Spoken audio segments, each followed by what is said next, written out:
llegado nuevamente este día y poder estudiar juntos la palabra de Dios, hermanos, y extraer enseñanza para nuestras vidas.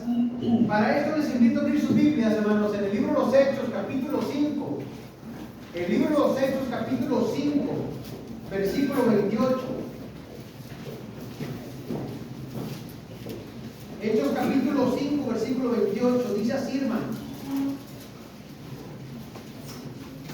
Diciendo: nos mandamos estrictamente que no enseñaseis en ese nombre, y ahora habéis llenado a Jerusalén de vuestra doctrina y queréis echar sobre nosotros la sangre de ese hombre. Dios bendiga su palabra, hermanos. Ya ustedes saben, hermanos, por lo que estudiamos la noche de ayer, aquí los apóstoles están siendo reprendidos, hermanos, por predicar a Cristo. Hermanos, antes de entrar al tema, hermanos, ustedes seguramente recuerdan aquel viaje que Jesucristo hizo, hermanos, de Judea a Galilea. Jesucristo quería pasar a la región de Galilea, hermanos, pero dice la Biblia que le era necesario pasar por Samaria. Hermanos, y no es que tuviera que pasar por Samaria, no es que fuera necesario pasar por Samaria porque no hubiese otro lugar por donde pasar, hermanos, porque en los tiempos de Cristo muchos judíos ortodoxos no querían pasar por Samaria, cruzaban el mar, cruzaban el río Jordán, se iban por Decápolis, por Perea, y volvían a cruzar, hermanos, el río Jordán para entrar a la región de Galilea. Otros preferían irse, hermanos, por la costa del Mediterráneo, hermanos, para no cruzar por la ciudad de Samaria, se iban por toda la costa del Mediterráneo, hermanos, para poder entrar a la región de Galilea. Pero el texto en Juan dice, refiriéndose a Jesús, que a él le era a Jesús necesario pasar por Samaria. Y cuando uno lee la historia dice, por razón, el Señor le era necesario para él pasar por Samaria, porque al pasar Jesucristo por Samaria, hermanos, llegó a un pozo muy famoso, el pozo de Jacob, donde solían las mujeres ir a sacar agua. Jesucristo, hermanos, llegó allí, dice la Biblia que era como la hora sexta. Si Juan está utilizando el horario judío, sería aproximadamente a las 12 de mediodía. Si Juan está utilizando el horario romano, serían a las 6 de la tarde. Jesucristo llegó allí cansado, sediento, y esperó allí, hermanos, recargado en el pozo de Jacob. Se acerca una mujer, hermanos, a sacar agua del pozo, y Jesucristo le dice: mujer, dame de beber.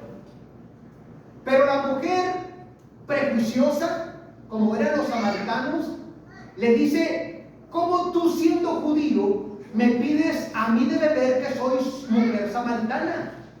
Porque los judíos y los samaritanos no se tratan entre sí. Y Jesús empieza a tener una conversación con ella y le dice: mujer, si tú supieras quién es el que te dice dame de beber, tú le pedirías a él y él te daría agua viva. Y continúa la conversación, hermanos, con esta mujer, y lo que nosotros podemos observar cómo el pensar de la mujer, hermanos, va cambiando, se va transformando. Primero se dirige a Jesús como un judío, y luego se refiere a él, hermanos, como Señor, y luego se refiere a él como profeta, y luego se refiere a él como el Cristo. Pero ¿a qué se debió, hermanos, este cambio, este proceso de transformación? ¿A qué se debió? Y fue tan grande, hermanos, el cambio y la transformación en esa mujer prejuiciosa, que incluso, hermanos, fue a decirle a sus conciudadanos que había encontrado el Cristo que le había dicho todo lo cuanto ella había hecho. Hermanos, ¿a qué se debió ese cambio? Hermanos, el cambio se debió a la conversación que tuvo con Jesús. diría Jesús, hermanos? ¿Qué más le diría Jesús? No lo sabemos. Pero el cambio obrado en ella, hermanos, se logró gracias a la conversación que tuvo con Jesucristo, hermanos. Así que el poder transformador de la gente, hermanos, no está en lo que tú y yo podemos decirles, sino está en lo que Cristo tiene que decirles.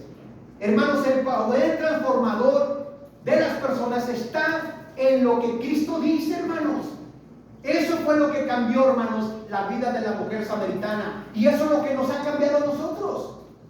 Si nosotros queremos obrar un cambio en el mundo, hermanos, hay que hacerlo igual. Hay que comunicar la palabra del Señor, hermanos. O como acosaban a los apóstoles. Le decían a los apóstoles: ustedes han invadido su doctrina en todo el mundo. Hermanos, gracias a la doctrina, hermanos, puede haber cambios. Por eso el sermón, o el título de este sermón es Cambiando el mundo con la doctrina.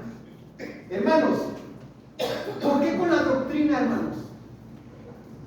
¿Acaso no hay otros medios de lograr la transformación que queremos? ¿Acaso no hay otros medios de lograr que la gente cambie? ¿Por qué con la doctrina, hermanos? ¿Por qué los apóstoles predicaban la doctrina de Cristo? ¿Acaso no hay otros métodos? Hermanos, para poder lograr un cambio, tiene que estar basado en un fundamento fuerte. Tiene que estar basado en algo grande, hermanos, de peso. Y eso es la doctrina de Cristo. Necesitamos, hermanos, cambiar al mundo con la doctrina de Cristo, porque en un mundo de mentira, la información necesita verificarse. Por eso, hermanos, se necesita la doctrina de Cristo, porque en un mundo de mentira, la información necesita verificarse.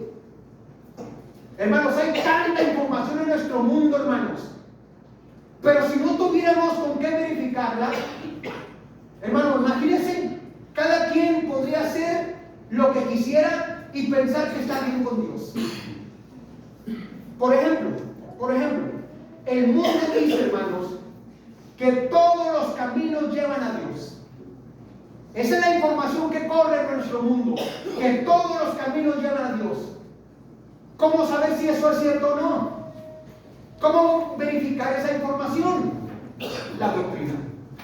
La doctrina, hermanos, en cambio dice que solo existe un camino, hermanos, y ese camino es Jesús. Solamente existe un camino, hermanos. El apóstol Pablo dice que hay un solo Dios y un solo mediador entre Dios y los hombres, Jesucristo, hombre. Mismo Cristo dijo, hermanos: yo soy el camino, la verdad y la vida. Nadie va al Padre sino por mí. ¿Existen otros caminos? Hermanos, se han ofrecido otros caminos, pero no existen caminos aparte de Jesucristo, hermano. Jesucristo no dijo que Él nos mostraría el camino. Él dijo: yo soy el camino. Jesucristo no solamente es la ruta, hermano. Jesucristo es el transportador, hermano. Nosotros no podemos llegar a Dios por otros medios, solamente a través de Jesucristo. Jesucristo, hermanos, es la escalera. Con su humanidad, Jesucristo pisa en la tierra, pero con su divinidad, Cristo, hermanos, toca el cielo. No existe, hermanos, otra manera de llegar a Dios, solamente a través de Jesucristo, hermanos. Así que Pedro, aunque haya sido muy bueno Pedro, hermanos, Pedro no es el camino. Aunque María, hermanos, que aún algunos la siguen considerando virgen, aunque haya sido muy buena, no es el camino. Aunque Judas Tadeo, hermanos, haya sido muy bueno, no es el camino. Aunque el Papa puede ser buena persona, hermanos, a los ojos de muchos, no es el camino. Aunque Mahoma, hermanos, aunque Buda, hermanos, aunque Confucio hayan sido buenas personas, no son el camino. El único camino, hermanos, es Jesús. Dice el apóstol Pablo, hermanos: en ninguno otro hay salvación, porque no hay otro nombre bajo el cielo dado a los hombres en lo que podamos ser salvos. Basados en Hebreos capítulo 9, versículo 15, hermanos, podemos decir con toda seguridad, sin temor a equivocarnos, hermanos, que Cristo es el Salvador de Noé, de Moisés, de Abraham y de todos esos personajes que nosotros consideramos grandes del Antiguo Testamento, hermanos. Cristo es el Salvador, porque lo que Cristo hizo en la cruz, hermanos, tuvo repercusiones hasta el Viejo Testamento, hermanos, hasta el Nuevo y todos los que vendrán después de nosotros.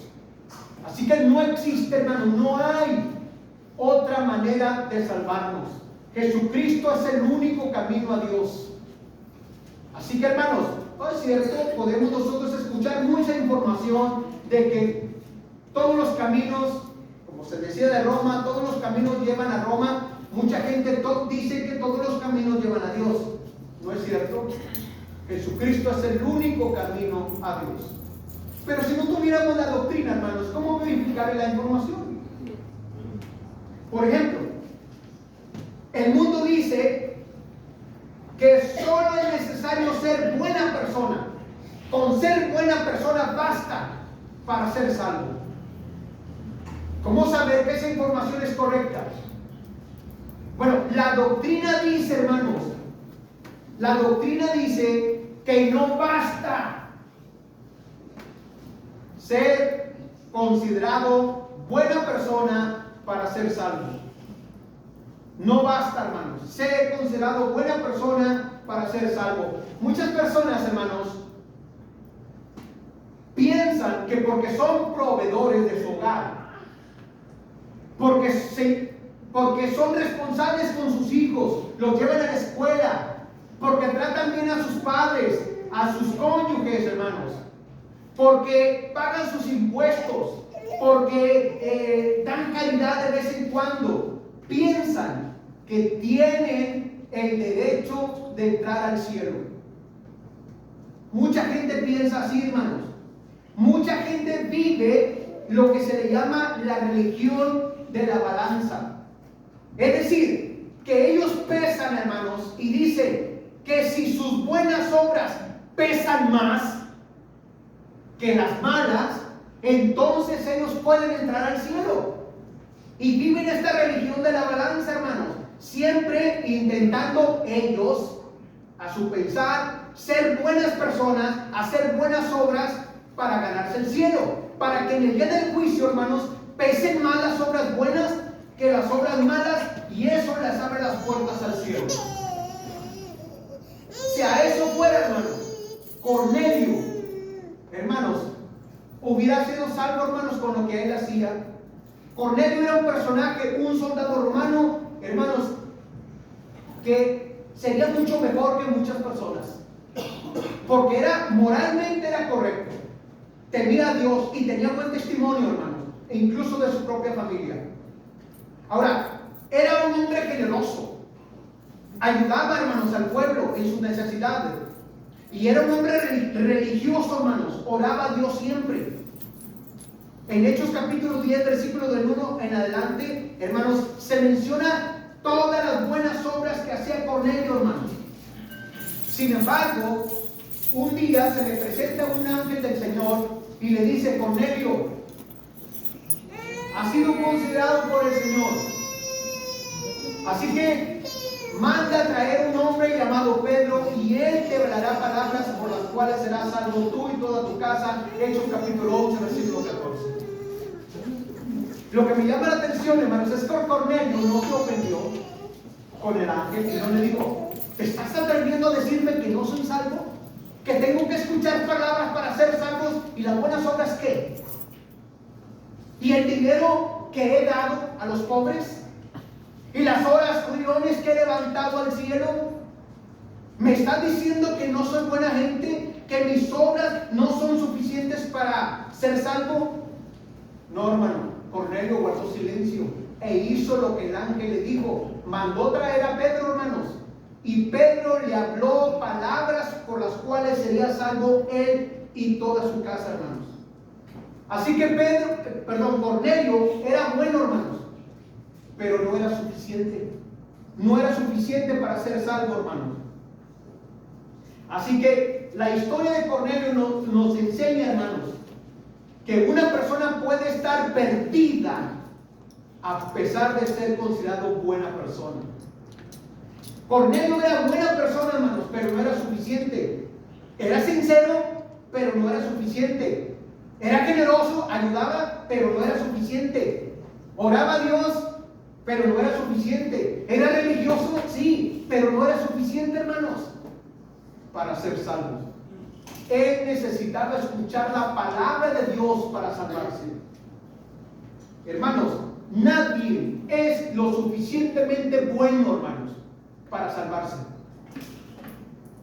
Nadie de nosotros, hermanos, somos lo suficientemente buenos para ir al cielo.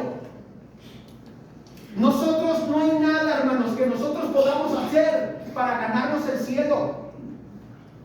La salvación es por gracia, no por obras, hermanos. Incluso el Señor Jesucristo dijo, hermanos, cuando hayáis hecho todo lo que ha sido ordenado que hagan, ustedes deben decir, siervos inútiles somos, porque lo que debíamos haber hecho, hicimos. Así que, hermanos, no hay lugar para la jactancia. No hay un lugar para que uno se levante el cuello y decir, ya llevo tantos escalones al cielo por todas las buenas obras que he hecho. No, hermanos, nadie nos merecemos el cielo. Nadie somos lo suficientemente buenos, hermanos, para entrar al cielo. No es algo que uno se gane, hermanos. Es algo que uno recibe por gracia, hermanos, por la obra de Cristo en la cruz. Sin embargo, mucha gente dice, solo necesita ser buena persona. No, hermano, ser buena persona no es suficiente. Por ejemplo, otra información que corre en el mundo es que al final todos serán salvos, hermanos. Al final, en el día del juicio, todo el mundo al final será salvo. ¿Cómo corroboramos esa información? ¿Cómo sabemos que eso es cierto o no? La doctrina. Hermanos, la doctrina enseña que solo los obedientes, hermanos, van a entrar al cielo. Solo los obedientes, hermanos, entrarán al cielo. Hay una creencia, hermanos, se le llama universalismo, una creencia que enseña que todas las personas eventualmente, hermanos, serán salvadas y reconciliadas con Dios. Incluso, hermanos, han llegado a decir que hasta el mismo diablo al final va a ser salvo. Eso es lo que ellos creen, hermanos. Y las personas que creen en esto, hermanos, hacen énfasis en el amor de Dios, hacen énfasis en el sacrificio universal de Cristo, pero no hacen énfasis en la justicia de Dios. No, a ellos no les gusta, a ellos no les conviene. Hace énfasis en el amor de Dios, porque Dios, dicen ellos, no va a mandar a nadie en el infierno. Hacen énfasis en el sacrificio de Cristo, hermano, que Cristo murió por todos los que somos pecadores, pero de la justicia de Dios no hablan, hermanos. Hermanos, la Biblia no aprueba esa creencia, hermanos. De hecho, el Señor Jesucristo enseñó, hermanos, que hay dos destinos. En Mateo capítulo 25, versículo 46, e irán estos al castigo eterno y los justos a la vida eterna. O sea que entonces, hermanos, no es cierto que en el día del juicio todos finalmente serán salvos. No. Porque si no, hermanos, no tendría sentido la declaración de Jesús.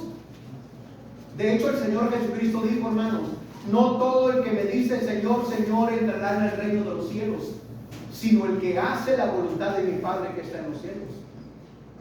O sea, no se trata entonces, hermanos, de elevar nuestras oraciones.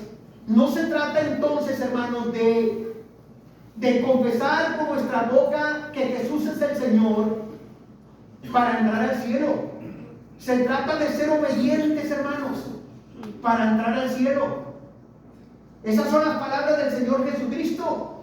Mire, a veces cuando hablamos del tema de la salvación, a veces se nos tacha a los cristianos de ser exclusivistas, hermanos, y decir que nosotros somos muy creídos. cuando hablamos del tema de la salvación. Cuando nosotros decimos que los que pertenecen a la iglesia de Cristo van a ser salvos. ¡Ay, qué creído! ¡Qué creído! Nos dicen. Eso es ser muy creído, hermano. ¿Cómo que la iglesia de Cristo van a ser salvos? Eso es muy creído, hermano. Eso es ser muy exclusivista. Pero no lo digo yo. A estas personas se les olvida que no son enseñanzas nuestras, hermanos. Lo dijo Jesucristo. Todos aquellos, Hechos 2:47, todos los que son salvos, hermanos, pertenecen a la iglesia que Cristo edificó. Y esto nada tiene que ver con la soberbia, hermano, nada. Esto no es un asunto nuestro, no es algo que uno quiera enseñar por ser egoísta. No, hermano, es algo que la Biblia enseña. Jesucristo enseña, hermanos, eso. Que los que le han obedecido son los que van a ser salvos, hermanos. Claro, es más fácil creer, hermanos, en el universalismo. Es más fácil creer que todos finalmente serán salvos. Es más fácil creer eso, porque no queremos obedecer al Señor. Porque no queremos obedecer al Señor. Pero no se trata, mis hermanos, de servir uno, que sirva uno al Señor como a uno le dé la gana, sino como el Señor dice. El Señor quiere obediencia, mis hermanos. Así que no es como Frank Sinatra decía, a mi manera. No, es a la manera del Señor. Es como Él dice que lo hagamos. Pero claro, hermanos, cuando uno se basa en la doctrina del Señor, hermanos, no hay para dónde hacerse. Así lo dice el Señor, hermanos, así lo dice la enseñanza del Señor. Y por tanto la información que corre en nuestro mundo, hermanos, no tiene razón de ser. Con razón los apóstoles, hermanos, se dedicaban a predicar la doctrina de Cristo. Hermanos, ¿por qué predicar la doctrina de Cristo? ¿Por qué tratar de salvar a la gente con la doctrina de Cristo? En segundo lugar, porque en un mundo escéptico, hermanos, las creencias necesitan fundamentarse. Hermanos, el escepticismo es una corriente filosófica que desconfía de la verdad y pone en suspenso la posibilidad de conocerla. Así que, si se trata de Jesucristo, ¿quién sabe? Dice el escéptico. ¿Quién sabe si existió? Si se trata de la Biblia, pues ¿quién sabe si sea cierto lo que la Biblia dice? El escéptico, repito, hermanos, desconfía de la verdad y pone en suspenso la posibilidad de conocerla. Es escéptico, no cree. Hermanos, y los cristianos, hermanos, por tanto, debemos ser diferentes. Nosotros como cristianos debemos fundamentar nuestras creencias y predicarlas. Y tenemos que hacerlo en la doctrina de Cristo. Por ejemplo, hermanos, la doctrina fundamenta, hermanos, en primer lugar, nuestra creencia en Jesús. Ahorita, hermanos, casi nadie duda de la existencia histórica de Jesús. Ahorita casi nadie duda de la existencia histórica de Jesús, porque es un hecho comprobable. La existencia histórica de Jesús, eso es un hecho comprobable. Pero los escépticos, hermanos, dudan de que Jesucristo sea Dios. De eso sin duda. No dudan de la existencia de Jesús. Dudan, hermanos, de que Jesús sea realmente Dios. Hermanos, bueno, hermanos, Jesucristo, hermanos, la Biblia enseña que Jesucristo no solo dijo que era Dios, sino que demostró que era Dios. Y lo demostró, hermanos, a través de los milagros. Lo demostró a través de los milagros. Oiga, porque si alguien dice que es hijo de Dios, que es divino, oiga, o una de dos, o es un mentiroso, o está obligado a comprobar sus aseveraciones. Y Jesucristo, hermanos, lo comprobó. Por ejemplo, hermanos, Jesucristo sanó paralíticos. La Biblia enseña. Jesucristo sanó endemoniados. Alimentó, hermanos, a 5,000 gentes con unos cuantos peces y unos pececillos. caminó sobre el agua, hermanos, resucitó muertos, hermanos, y los milagros de Jesucristo, hermanos, fueron en público. O sea, no fue en lo escondido allí, ¿verdad? Tratando de decir, no, fue en público, hermano. Segundo, fueron inmediatos los milagros. Las sanidades fueron inmediatas, hermanos, no en varias sesiones. Los enfermos no se tomaron un tratamiento, hermanos, para mejorar. No, fueron inmediatos. Tercero, fueron a todos. Todo el mundo, hermanos, que venía a Cristo o a los apóstoles, eran sanados, hermanos. Tuvieran o no tuvieran fe, todo el mundo era sanado. 4, eran comprobables los milagros. Es decir, hermanos, no dejaban lugar a dudas. La gente sabía que esa persona estaba ciego, que estaba paralítico, hermanos, y la curación era en el momento, delante de todos. No había lugar a dudas, hermanos. Eran comprobables, hermanos, y eran tan extraordinarios, hermanos, los milagros de Jesucristo, hermanos, que Cristo lo hacía delante de sus enemigos, y los enemigos, hermanos, no decían nada. O sea, no pudieron los enemigos, hermanos, decir, ese no es un milagro. No, hermano, porque era un hecho comprobable. Ni siquiera los propios enemigos podían negarlos. O sea, hermanos, si no fueran ciertos los milagros de Jesús, momentos como esos, hermanos, hubieran sido propicios para que los enemigos dijeran, lo que tú estás haciendo no es cierto, eres un charlatán, hermanos. Pero los mismos enemigos de Jesucristo se quedaban callados, porque los hechos eran comprobables, los milagros eran comprobables, hermanos. Bueno, hay quien dice, creo que Jesucristo hizo milagros, pero no creo en la resurrección. Oiga, hermano, si nosotros admitimos que creemos en lo sobrenatural, porque milagros, hermanos, miren, hay que dejar claro, un milagro era un hecho sobrenatural. Un milagro no es un nacimiento, no es la conversión de una persona, hermano.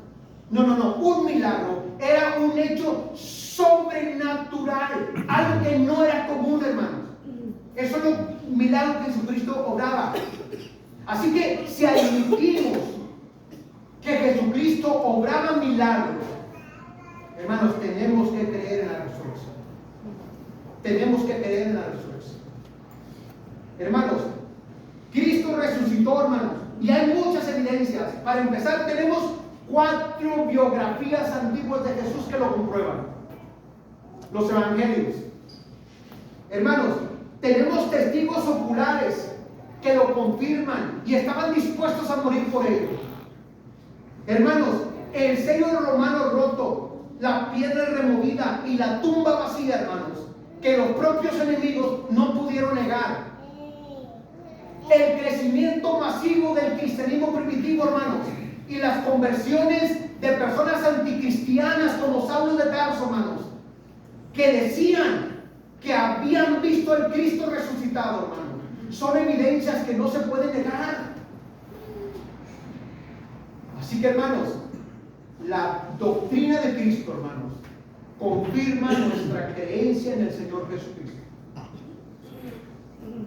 Hermanos, tendríamos que ser personas fuera de este mundo para no creer las evidencias. Hermanos, la doctrina fundamenta no solamente nuestra creencia en Jesucristo, fundamenta nuestra creencia en la iglesia. Hermanos, hay muchas personas que dicen la iglesia no es necesaria, porque el que salva es Cristo, no la iglesia. Otros dicen la iglesia no importa. Tú puedes ir a cualquier iglesia, la iglesia no importa, porque la iglesia no lleva al cielo. Y otros dicen, lo importante es que tú seas sincero, no importa la iglesia. Hermanos, pero la doctrina de Cristo enseña que la iglesia importa, hermanos, porque está en el plan de Dios desde antes de que usted y yo naciéramos. Importa la iglesia, hermanos. La iglesia, la doctrina, hermanos, enseña que la iglesia, hermanos, nació donde las antiguas escrituras decían, hermanos, en la ciudad de Jerusalén. Recuerdo una ocasión, hermanos, de un europeo, predicador europeo, que empezó a decir en una predicación por internet que todos los predicadores, hermanos, que no éramos europeos, todos los predicadores estábamos equivocados diciendo que la iglesia nació en Jerusalén y que la iglesia no nació en Jerusalén, que la iglesia nació después de la resurrección de Cristo. Y citaba, hermanos, 1 Corintios capítulo 15, cuando dice el apóstol Pablo que Cristo, cuando resucitó, se apareció a más de 500 hermanos a la vez. Y dice, ¿ves? Que ya eran hermanos. Y le pregunto a otro europeo, compañero de él, le pregunto a otro europeo, le dice, hermano, ¿escuchaste tú la predicación de aquel? Y dice, ¿cómo ves? Le digo, ¿a todos nos metió en la misma bolsa? Que todos los predicadores, hermanos, que no son europeos, estamos equivocados. Y me dice el otro hermano europeo, el hermano es excelente conferencista, pero de teología no sabe nada. Me dijo el hermano. ¿Dónde dejamos las profecías, hermanos, que hablaban de que la iglesia nacería en Jerusalén? ¿Dónde las dejamos? Hermanos, la Biblia enseña, hermanos, que la iglesia nacería en Jerusalén, y nació en Jerusalén, hermanos.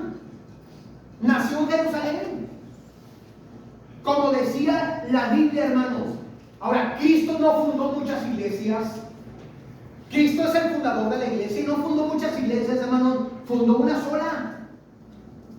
Y la iglesia, hermanos, enseña hasta el día de hoy la manera correcta de llegar a la salvación. Así que decir, hermanos, que no importa la iglesia, hermanos, es un error muy grande.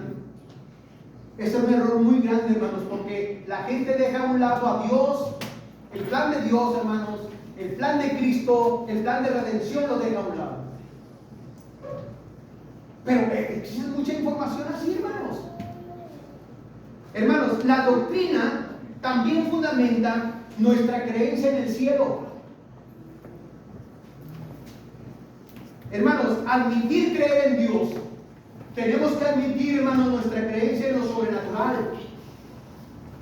Admitir que existe un más allá, hermanos. Espero yo, sinceramente, que todos los que estamos aquí creamos en el cielo. Y debemos creer en el cielo, hermanos, primero, porque forma parte de nuestro ADN. El libro de Eclesiastés dice, hermanos, que cuando Dios hizo al hombre, puso eternidad en su corazón.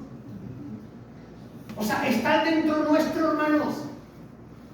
Por eso es que los seres humanos no nos llena cualquier cosa. Mucha gente puede tener mucho dinero, hermanos, muchas posesiones materiales, pero no es feliz.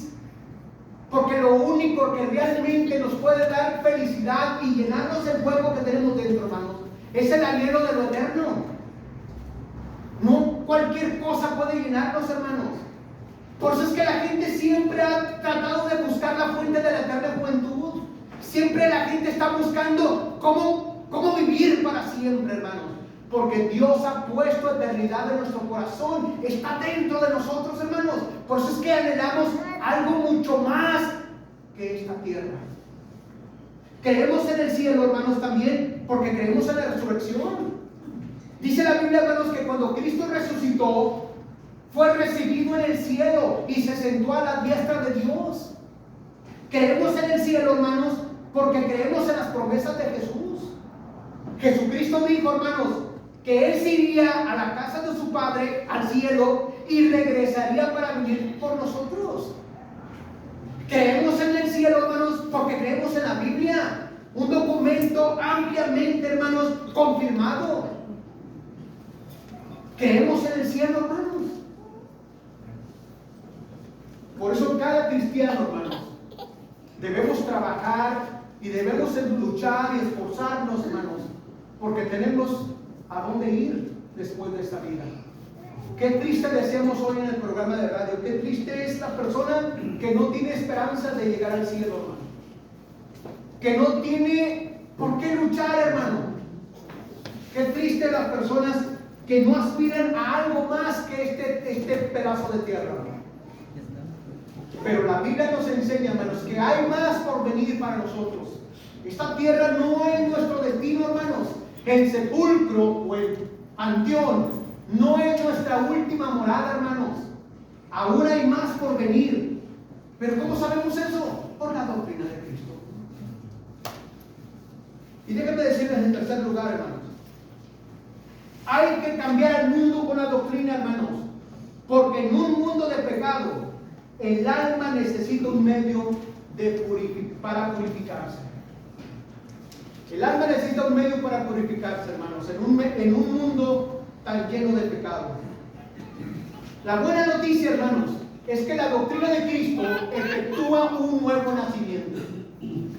Gracias a la doctrina de Cristo, hermanos, nosotros podemos ser nuevos. El apóstol Pablo dice que si alguno está en Cristo, nueva criatura es, las cosas viejas pasaron. Pero dice la Biblia, hermanos, en 1 de Pedro capítulo 1, versículos 22 y 23, habiendo purificado vuestras almas, por la obediencia a la verdad. Y luego dice 23, siendo renacidos, no de simiente corruptible, sino de incorruptible, por la palabra de Dios que vive y permanece para siempre. Hermanos, nuestro nuevo nacimiento, es decir, nuestra conversión, es gracias a la palabra de Dios, hermanos. Porque es la semilla que se implanta en nuestro corazón, hermanos, y da fruto de obediencia. Hermanos, si no es por la palabra, nosotros no sabríamos cómo ser salvos, no sabríamos cómo nacer de nuevo, si no es por la palabra de Dios.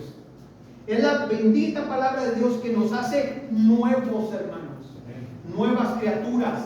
Gracias. Por eso el apóstol Pablo, hermano, le decía a los corintios, porque en Cristo Jesús yo os engendré por medio del evangelio, hermanos. Así que la gente no nace de nuevo por la intervención directa del Espíritu Santo, hermanos. La gente no nace de nuevo escuchando testimonios personales. No, hermanos. La iglesia nace de nuevo por la palabra de Dios. Es la semilla, hermanos, que nos lleva a la conversión.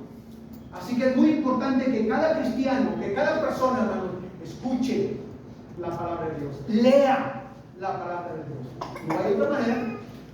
No hay otra manera de hacerlo, hermanos.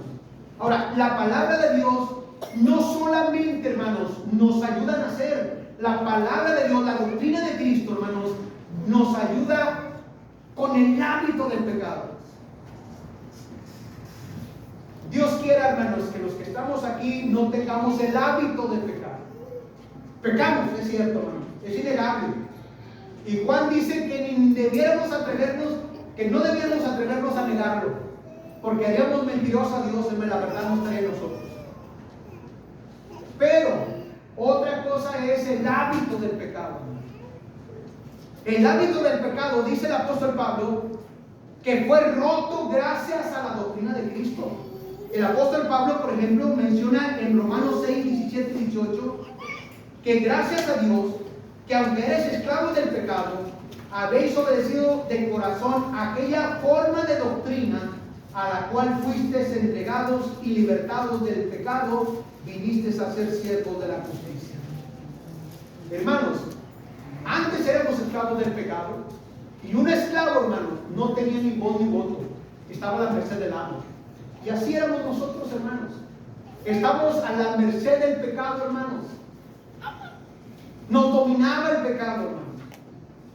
Pero gracias a la obediencia que dimos a aquella forma del pecado, aquella forma de doctrina, aquella forma de doctrina, o como algunas versiones dicen, aquel molde de doctrina. Hermanos, nos metimos al molde de Cristo y fuimos liberados del hábito del pecado. Y venimos a ser siervos de la justicia. Así que, hermanos, si queremos dejar de pecar, hermanos, sujetémonos a la doctrina. Como el apóstol Pablo decía, hermanos, 1 Juan capítulo 2, versículo 1, hijitos, estas cosas les escribo para que no pequéis. Lo que Juan escribió, hermanos, ayuda a evitar que nosotros caigamos en el pecado. La palabra de Dios, hermanos, la doctrina de Cristo es el antídoto contra el pecado, es el repelente contra el pecado, hermanos. La palabra del Señor. Hermanos, no hay otro medio que podemos nosotros utilizar para mantenernos lejos del pecado que la palabra del Señor. Por eso cada cristiano, hermanos, debe ser un hombre de libro. Es decir, un hombre, hermanos, dedicado a la lectura y al estudio de la Biblia, hermanos. Es la manera de hacerlo, hermanos, para librarnos del hábito del pecado. Hermanos, la palabra de Dios produce un nuevo comportamiento. El apóstol Pablo, por ejemplo, escribe en 1 Timoteo 1, 9 y 10. Dice el apóstol Pablo: conociendo esto, que la ley no fue dada para el justo, sino para los transgresores, para los desobedientes, para los impíos, para los pecadores, para los irreverentes y profanos, para los parricidas y matricidas, para los homicidas, para los fornicarios, para los sodomitas, para los secuestradores, para los mentirosos, para los perjuros y para cuanto se oponga a la sana doctrina. Lo que el apóstol Pablo está diciendo aquí, hermanos, que lo que está mal en la ley del Antiguo Testamento está mal en la doctrina de Cristo. Está mal, hermanos. Es contrario también a la doctrina de Cristo. La doctrina de Cristo, hermanos, demanda un nuevo comportamiento, según Pablo aquí, hermanos. Es contrario. Ese tipo de comportamiento, la lista que Pablo dio, es completamente contraria a la doctrina de Cristo. La doctrina de Cristo, hermanos, demanda un nuevo comportamiento. Hermanos, según lo que nosotros creamos, hermanos, va a ser nuestro comportamiento. Si nosotros decimos creer en Cristo, hermanos, nuestras palabras tienen que ser avaladas con hechos, según el apóstol Pablo. Si decimos creer, hermanos, hay que demostrar que creemos en Jesucristo, hermanos. Es la palabra de Dios que debe moldear nuestras vidas, hermanos.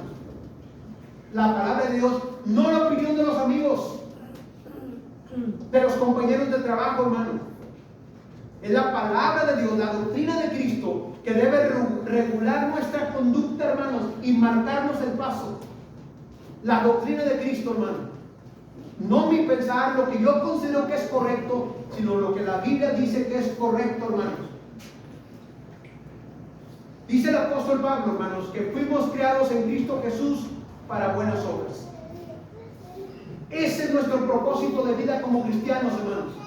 Hacer lo que es correcto ante los ojos de Dios, hermanos, aunque no lo sea a los ojos de la gente. Así que, hermanos, debemos hacerlo, hermanos. Hacer lo que es correcto y vivir de acuerdo, hermanos, a la dignidad del Señor, de acuerdo a la voluntad del Señor. ¿Queremos cambiar el mundo? Hagámoslo, hermanos. Decíamos anoche, se puede, pero no conforme a mis ideas o conforme a sus ideas, no lo que usted piense que sea más efectivo, no, es de acuerdo a la doctrina de Cristo. Hermanos, podemos trastornar el mundo, hermanos, como lo hacían los apóstoles, pero con la doctrina de Cristo, hermanos, no hay más. No hay otro método efectivo, hermanos, para hacerlo. Hemos mencionado, hermanos, que podemos cambiar el mundo con la doctrina, y dijimos 3 razones. Número 1, porque en un mundo de mentira la información necesita verificarse. 2, porque en un mundo escéptico las creencias necesitan fundamentarse. 3, porque en un mundo de pecado el alma necesita un medio para purificarse. Así que sí, hermanos, necesitamos la doctrina para poder cambiar, hermanos. El mundo no se cambia con armas, como pensaba Pedro cuando le embochó la oreja a Malco, hermanos. El mundo no se cambia con incendios como lo intentó hacer Nerón para transformar Roma. No, hermanos. El mundo no se cambia con falsas promesas como trataba de hacerlo Teudas y Judas, hermanos, antes de Cristo. No, hermanos, el mundo se cambia con la palabra de Dios. Hermanos, no hay otra manera de hacerlo. Porque la palabra de Dios, hermanos, la enseñanza de Cristo promueve el amor, la compasión, la unidad y la pureza. Si queremos hacer algo significativo en el mundo, hermanos, sigamos predicando. Sigamos predicando la palabra de Dios. Así que la pregunta, hermanos, que yo tengo que hacerlo, que tengo que hacerle a usted: ¿qué está haciendo usted que está cambiando su vida? ¿Qué está haciendo usted o qué lo está haciendo usted cambiar en su vida? Quizás alguien diga: pues mi esposo, hermano, o mi esposa, hermano, o los suegros, o la suegra, o mis hijos me están haciendo cambiar. Es bueno, no le digo que no es bueno. Pero como decía al principio, todo cambio verdadero y profundo, hermanos, tiene que tener algo de mucho peso. Y eso es la doctrina de Cristo. Así que lo importante es que usted cambie porque Dios le dice que cambie. No porque su esposa le diga que cambie. No porque sus hijos le digan que cambie. Cambie porque Dios le dice que cambie. Y hoy es el momento. Si usted no es cristiano, le invitamos a que se haga cristiano. Que se bautice para el perdón de sus pecados. Y empiece, hermanos, el proceso de transformación en su vida. Y Cristo le puede ayudar en ese proceso. Ánimo, hermano. Dios lo bendiga.